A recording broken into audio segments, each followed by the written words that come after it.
Protect your DNA. BioPQQ can promote formation of new mitochondria. Infowarsstore.com.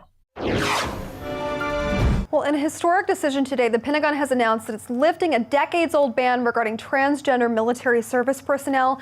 They can now serve freely, and this affects nearly 11. Some accounts say that it affects between 11,000 and 13,000 members that are currently transgender. Now, prior to the lifting of this ban, they were labeled as sexual deviants. They were often let go, sometimes censored, criminalized, even put in jail if they were openly serving as transgender. Ash Carter coming out and saying that this is a matter of principle. They've decided to lift this ban. Now, prior to this, there was an internal resistance to this. There were reports coming out in May in the Washington Post saying that they just weren't there yet, that they were still struggling with the decision. There was a major White House policy push to let this happen. We've seen transgender rights issues happening across the country. The DOJ actually launching suit against North Carolina specifically because of the transgender bathroom issue. The Pentagon has decided to take this head on and just lift the ban entirely. Now, this is what Peter Levine had to say. He's the Pentagon's acting personnel chief. Peter Levine said that Ash Carter remains committed to pursuing this change, but it would likely take months, not a large number of months, to finalize the details of it so that transgender military personnel can serve openly. Ash Carter went on to say in this speech that he didn't want talented people that were hardworking, that were serving with honor, to be discriminated against, which is a valid point in this, saying that they wanted to implement these changes, quote, expeditiously, because it's important that it's linked to this administration. That was the sense that you get from listening to his speech, that they want to make sure that this is a part of the Obama legacy, which it really shouldn't matter whose legacy it is, as long as people can be people and be on an equal level playing field with everybody else. So there does seem to be a major political push behind this, but the ban has been lifted as of now. Now, the numbers are that this is going to affect roughly 129 military service personnel a year. That's one account of this. People wanting to openly transition. It affects things like uniforms, bathroom usage, things like that.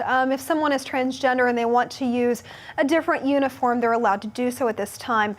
The most important element of this story, for a lot of people looking at it, Ash Carter reiterated this point. I think it's a very valid one. He said that there are bigger issues, bigger world problems going on that requires the military focus, and that he's hoping that this issue will be put to bed now that they've dealt with it. They've effectively ended this ban. Transgender personnel can now serve openly in the U.S. military, along with 18 other countries around the world that already do this.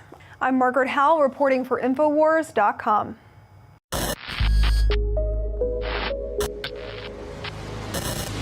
The globalists have controlled the mainstream media for a long time, but now they're expanding, making the weaponization even more vicious and deceptive. All the major networks are state-run. We are partnering this year with the NFL. The NFL has become a political weapon against the Second Amendment and pushes Obamacare. MSNBC tells us that our children belong to the state. We have to break through our kind of private idea that kids belong to their parents or kids belong to their families and recognize that kids belong to whole communities. The brainwashing media machine has been turned up on high, and it's time for humanity to double down on the true people's media and strike back against the tyrants that are destroying our civilization with their lies and fraud. We are the resistance. You are the resistance. You are the info war. It is more important than ever to realize that we are not the alternative media. We are the true media. The establishment dinosaur press is dying. We are in an information war, and we are losing that war. Join us at InfoWarsNews.com and PrisonPlanet.tv. Members can share their memberships with up to 11 people. By subscribing, you will literally be buying war bonds in the info war to expand our operation in the face of the tyrants. Join us at PrisonPlanet.tv.